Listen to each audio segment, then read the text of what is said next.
it's time for a look at your money, money, money. Many working class Americans are struggling to make ends meet, especially because of the rising cost of housing. And instead of a reprieve for the poor, it's the richest renters in some major U.S. cities that are getting a break. According to a report from the Washington Post, rents have fallen for the highest earners while increasing for the poorest in several major U.S. cities since last September. Overall, rents for the poor have increased by 18% since 2011. But in cities like Portland and San Francisco, the increase has been much steeper. In Portland, average rents for low earners have risen from about $1,100 a month back in 2011 to $1,600 a month in 2018. That is a 45% increase in just 7 years. In San Francisco, the average rent at the bottom of the market climbed from $1,700 in 2011 to $2,600 in 2018. That's a 53% increase. Meanwhile,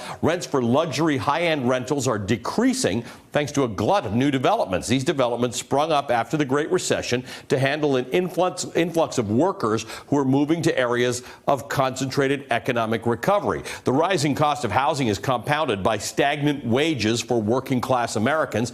Inflation is up 2.9%. This is super important. This is right really here, Ali, important, right? Because inflation. All day long we can talk about, the president loves to talk about wages are going up. Yep. But if inflation, right. if the cost of living goes up greater than your wages, correct. You can take that $4,000 that Paul right. Ryan liked to talk about that people are going to get at the end of the year, or the new kitchen Yep. Gary Cohn said Yep. people would buy with that $4 grand. You don't grand. get anything. If the cost of living is higher than wage growth, you don't actually get anything. Inflation is up 2.9% from July 2017 to 2018, outpacing wages, which are up 2.7% during the same time. By the way, wage growth is stagnating. It's slower than it was in the last 18 months of the Obama administration. Now, housing costs, in combination with stagnant wages, is fueling a lot of financial strain for many middle-class families. And remember, the massive tax cut, it was promised that we would see trickle-down economics. It would trickle down to the middle Yep. and the bottom. And at this moment, we're seeing record buybacks, and it's because CEOs